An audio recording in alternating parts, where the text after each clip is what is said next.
पिछले एपिसोड में आपने देखा कि अक्षय ने शालिनी के साथ कोर्ट मैरिज की हुई थी, जिसकी वजह से काफी तमाशा हुआ था और अब शालिनी मीना की छोटी बहू बन गई थी। वहीं मीना और रोशनी शालिनी से बात नहीं करते थे। ईशा को शालिनी अच्छी लगती थी, लेकिन वो दोनों ईशा को भी उससे दूर ही रखती थी। ईशा के बर्थडे वाले दिन रोशनी उसके लिए केक लाती है और केक देखकर सब हैरान हो जाते हैं।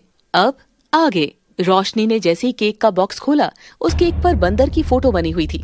ये देखकर ईशा रोने लग जाती है। रोशनी, ये क्या बेहूदगी है? बहू, ये कैसा केक लाई हो? इतना तो अच्छा है। और ईशा, तुम रो क्यों रही हो? भाभी, मेरा बर्थडे खराब करना था तो कुछ और ही कर देती। ऐसा केक लाने की क्या जरूरत थी?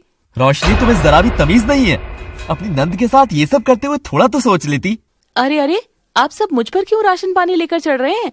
मैंने तो बस मजाक किया है। ये कैसा मजाक है? कोई तुम्हारे साथ ऐसा करता तो तुम्हें कैसा लगता? मेरे लिए भला कोई ऐसा केक क्यों लेगा? मैं कोई बंदर जैसी थोड़ी ना हूँ। चलो ना, काटो आप केक। मुझे कोई केक वेक नहीं काटना। ईशा जोर जोर से रोने लग जाती है और एक तरफ बैठ जाती है।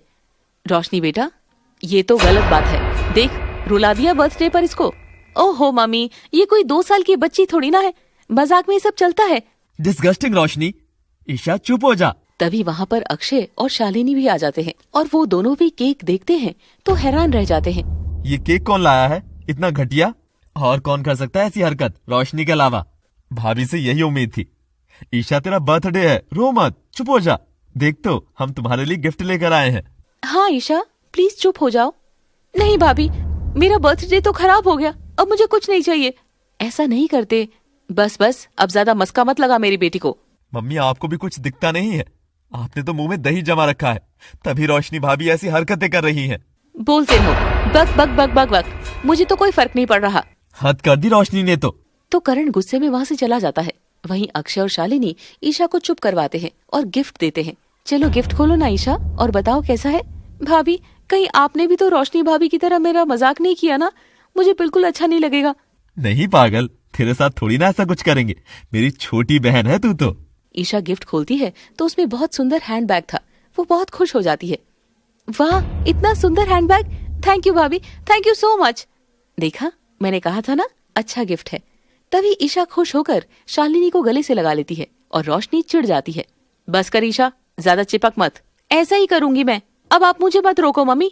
देखो तो मम्मी, जुबान लंबी होती जा रही है आपकी बेटी की। रोशनी भाभी से मुझे कोई बात नहीं करनी। आज से बस शालिनी भाभी से ही बात करूंगी। वही मेरी असली भाभी है। ईशा, तेरा बर्थडे ना होता तो एक थप्पड़ लगाकर तुझे बताती मैं। वो तीनों मीना की बात को इग्नोर कर देते हैं। चल ईशा, बैठते हैं एक साथ। मैं कुछ खाने के लिए ऑर्डर करता हूँ। हाँ चलो। तीनों वहाँ से चले जाते हैं। देखो तो मम्मी, आपकी बात को कैसे इग्नोर किया है तीनों ने, जैसे कोई गली का कुत्ता भौंक रहा हो। मीना गुस्से से रोशनी की तरफ देखती है और चली जाती है। वहीं अब ईशा बेफिक्र होकर शालिनी से बातें करती थी और ननद भाभी का ये रिश्ता काफी अच्छा चल रहा था। लेकिन रोशनी को ये बात बहुत चुभ रही थी। आजकल तो मेरी बेटी मेरी एक नहीं सुनती, हर वक्त शालिनी से चिपकी रहती है। शालिनी ने ईशा को अपने काबू में कर लिया है। न जाने क्या टोना किया है। मन तो करता है इस शालिनी को घर से बाहर निकाल दूं, फटीचर कहीं की। तभी शालिनी किचन में कुछ सामान लेने आती है। उस वक्त मीना और रोशनी भी वहीं थे। आ गई महारानी? कहाँ की महारानी मम्मी? ये तो नौकरानी से भी गई बीती है। हाँ वो तो है ही। ऐसी फटीचर घर की लड़की आई है ना, सत्यानाश कर दिया है। कितना ही कह लो, इसे कोई असर नहीं है। देखो तो, आराम से खड़ी है। इसी तरह से रोशनी और मीना मिलकर शालिनी के सामने ही गलत बोलती रहती थी, लेकिन शालिनी कभी कोई उल्टा जवाब नहीं देती थी। कुछ दिन बाद ईशा के पास अनजान नंबर से कॉल आती है। कॉल पर, हेलो कौन? ईशा बोल रही हो ना? हाँ, आप कौन हैं? मैं तुम्हारा आशिक हूँ, तुम्हारा चाहने वाला हूँ। बकवास बंद करो। अगर नंबर ब्लॉक किया तो सारी फोटोज में तुम्हारा नंबर डालकर वायरल कर दूंगा। कौन सी फोटोज? एक बार अपना व्हाट्सएप चेक कर ले, कॉल चलने दो। ईशा देखती है कि व्हाट्सएप पर उसने ईशा की बहुत सारी फोटोज भेजी हुई थी। वो घबरा जाती है। कौन हो तुम, और इतनी सारी फोटोज तुम्हारे पास कैसे आई? बस ये मत पूछो, आज से तुम वही करोगी जो मैं चाहूंगा। नहीं, ऐसा मत करो प्लीज। आखिर तुम चाहते क्या हो? कुछ नहीं, बस तुमसे बात करना चाहता हूँ। डरो मत मेरी जान, मैं तुम्हें नुकसान नहीं पहुँचाना चाहता। लेकिन कौन हो तुम, और मुझे कैसे जानते हो? ये सब बाद में बताऊंगा, अभी फोन रख रहा हूँ। और अब जब भी फोन आए तो उठा लेना, मैसेज आए तो जवाब दे देना, समझी? बाय बाय जान। ईशा डर जाती है और उसे समझ नहीं आ रहा था कि वो क्या करे। अपनी पहचान वायरल होने के डर से वो किसी को बताना भी नहीं चाहती थी। अगले दिन, ईशा आज मैंने पास्ता बनाया है, आपके लिए पैक कर दूं? कॉलेज में ले जाना। हाँ भाभी कर दो। क्या हुआ ईशा, तुम परेशान लग रही हो? नहीं भाभी मैं ठीक हूँ। लग तो नहीं रहा, वो थोड़ा सा पेट में दर्द है बस इसीलिए। अच्छा कोई बात नहीं। ईशा कॉलेज के लिए निकलती है तो उसे बार बार लग रहा था कि कोई उसका पीछा कर रहा है। वो बार बार पीछे मुड़कर देख रही थी, न जाने कौन मेरा पीछा कर रहा है, आज मैं इस रास्ते से नहीं जाती। तो वो अपना रास्ता बदल लेती है और कॉलेज से वापस आते वक्त भी उसे यही लगता है कि कोई उसके पीछे आ रहा है। वो घबराई हुई जल्दी से घर आ जाती है। अरे क्या हुआ, सांस क्यों फूल रही है तेरी? नहीं कुछ नहीं मम्मी, सब ठीक है। वो जल्दी से अपने कमरे में जाती है, तभी उसके पास उसी लड़के की वीडियो कॉल आती है। वो कॉल उठा लेती है, लेकिन कॉल करने वाला लड़का अपना चेहरा नहीं दिखाता है कॉल पर। क्या हुआ ईशा, तुम तो बड़ी घबरा गई। मैंने तो ऐसा कुछ किया ही नहीं। तुम क्यों मुझे परेशान कर रहे हो, क्यों मेरे पीछे आ रहे हो? बस तुम्हें देखने के लिए, तुम्हें देखकर मैं बहुत खुश हो जाता हूँ। ऐसा मत करो, आखिर मैंने क्या बिगाड़ा है? नहीं नहीं स्वीट हार्ट, तुमने बिगाड़ा नहीं, बल्कि तुमने तो मुझे संवारा है। तुम्हारे प्यार में पागल हूँ मैं। प्लीज मेरा पीछा छोड़ दो, मुझे तंग करना छोड़ दो। मैं तुम्हें तंग नहीं कर रहा, मैं चाहता हूँ कि तुम भी मुझसे प्यार करो, बात करो बस। ईशा उस लड़के से बात कर रही थी, इतने में वहाँ पर रोशनी आ जाती है और ईशा घबरा जाती है, लेकिन वीडियो कॉल की आवाज फोन से बाहर आ रही थी। अरे क्या हुआ, कहाँ गई मेरी जान, बात करो, कोई आ गया क्या? रोशनी उस लड़के की आवाज सुन लेती है और हंसने लग जाती है। ओह ईशा का बॉयफ्रेंड भी है, मुझे तो पता ही नहीं था। नहीं नहीं भाभी, वो मेरा बॉयफ्रेंड नहीं है, ये तो कोई और ही है, मुझे कॉल करके तंग कर रहा है। हेलो स्वीटहार्ट, लगता है कोई आ गया है, बाद में करता हूँ। कॉल कट हो जाता है। ईशा डर गई थी और रोशनी मुस्कुराने लगती है। अच्छा तंग कर रहा है और तुम वीडियो कॉल पर बात कर रही हो?